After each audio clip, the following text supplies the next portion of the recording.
Voltamos ao último bloco do Saúde Entre Amigos com o Dr. Antônio, TV Cidade, Canal 12. Vamos continuar agora sobre o tratamento e as novidades para esse ramo da próstata. Suas palavras, doutor. Muito bem, Guilherme. Então, nós estávamos falando aí sobre o diagnóstico no bloco anterior, né? De como a gente, então, trata, né, ou trataria esses pacientes, né, com diagnóstico de câncer de próstata. Classicamente, né, nós temos 3 formas de tratamento, né? Quando a gente fala em doença localizada, então vamos imaginar que a gente fez um diagnóstico precoce. Sim. Você tem um tumor localizado dentro da próstata, né, e você vai fazer um tratamento. Classicamente você teria 3 opções. A primeira delas seria a cirurgia convencional, que a gente chama de prostatectomia radical. Você vai retirar toda a próstata. A segunda seria a radioterapia, né? E a terceira, que está mais vinculada a uma doença metastática, já não é tanto a doença localizada, seria o tratamento hormonal, né? Que seria a ablação dos hormônios masculinos, né? E para tentar fazer um controle da doença, né? Mas você não está fazendo um tratamento efetivo sobre ela. Existem alguns pacientes que respondem bem a essa ablação hormonal, outros nem tanto, né? Bom, em relação, você me pediu para falar algumas situações novas, enfim, né, tecnologias, né? Então o que a gente tem, e é uma situação bastante interessante, é justamente esses pacientes que têm, por exemplo, uma doença localizada, como nós falamos, né? Obviamente tem critérios para isso, e que esses critérios, ele preenche critérios em que é uma patologia que não tão agressiva, né?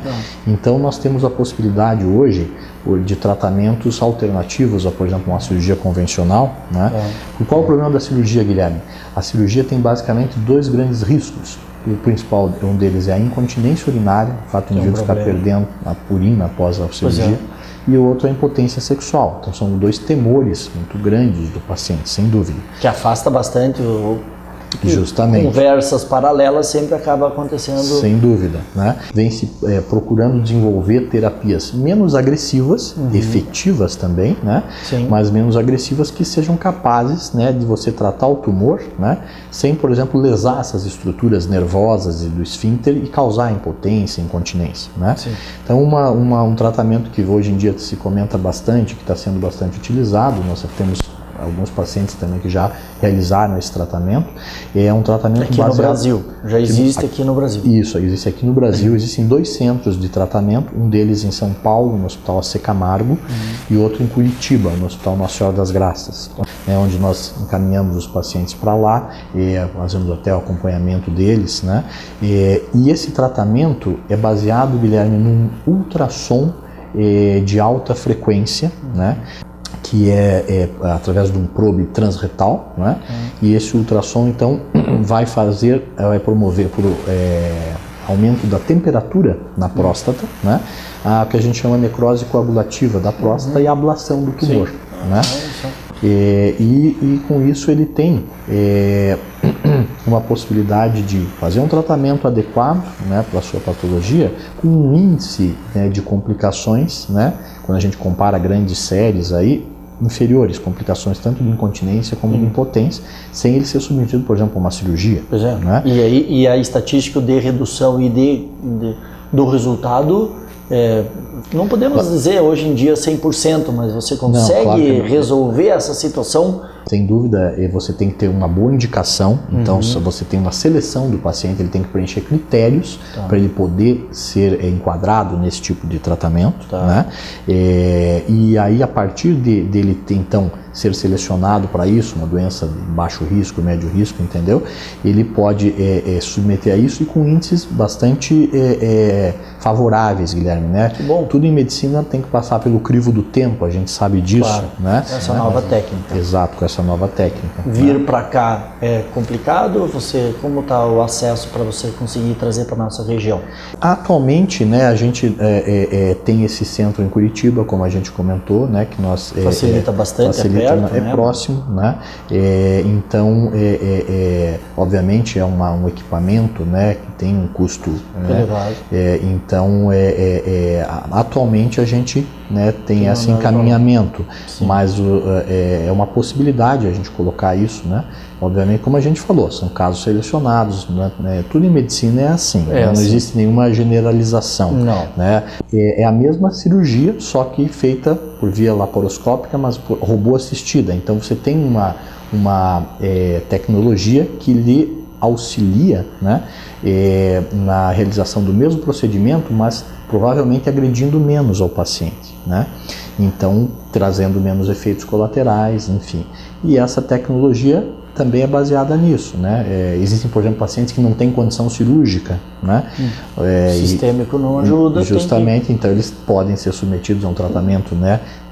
Nesse sentido, né? Então é uma situação bastante, vamos dizer assim, promissora, né? Sim, a urologia está indo para o lado de intervenções mais seguras, mais tecnológicas, para que não tenha tantos efeitos colaterais às cirurgias. Isso, que é, na verdade, exatamente, que toda cirurgia é um trauma. É um trauma. E você tentar minimizar esse trauma, você vai minimizar os efeitos deletérios para o paciente e vai manter, né, a possibilidade terapêutica. Né? Porque nós estamos numa incidência e o aumento da longevidade. Justamente. Né? Então nós temos que acompanhar essa tecnologia e essas situações novas. Isso, né, e como você bem colocou, o aumento da expectativa de vida, a longevidade da população, muito bem colocado, aumenta o contingente de diagnóstico de pacientes com idades também mais avançadas, né, que vão ter naturalmente condições, às vezes clínicas, cirúrgicas mais restritas e que você não pode, às vezes, fazer uma cirurgia de longa, grande extensão, de porte. Então você tem que lançar mão dessas tecnologias, e isso é bastante animador, porque você consegue então oferecer isso para os pacientes hoje em dia. Então ainda bem que já estamos vivendo nessa época. Sem dúvida. Para facilitar para os telespectadores que com certeza está facilitando a vida deles dentro da urologia e desse mito que é a próstata, que é um mito isso. Justamente, isso é um mito, né? E acho que, como eu falei no início do programa, o teu programa tem um valor muito importante em ajudar a desmistificar isso, né? Ajudar essa situação. A trazer essa informação, né, para a população, né, de que isso pode ser tratado de uma forma tranquila, né, do ponto de vista, né, que o paciente não precisa ficar, né, tão assustado com isso ou com as consequências desse tratamento, né, porque isso tudo vem reduzindo. Tem melhorado. E a qualidade de vida dele, obviamente, vai ser muito melhor. Né? Ainda mais com o Dr. Antônio aqui, nos trazendo as novidades, gostaria de deixar abertas as suas colocações finais e mais uma vez muito obrigado, agradeço a sua família, né, por essa pessoa maravilhosa que você é dentro da medicina e do âmbito pessoal também, né, e está as suas palavras finais. Muito obrigado, mais uma vez. Eu que gostaria de te agradecer, Guilherme, né? Como a gente falou, e desejar muito sucesso aí, né? Muito obrigado. No seu, né? E que você está desempenhando, estou vendo essa nova atividade, não é fácil, né, Guilherme?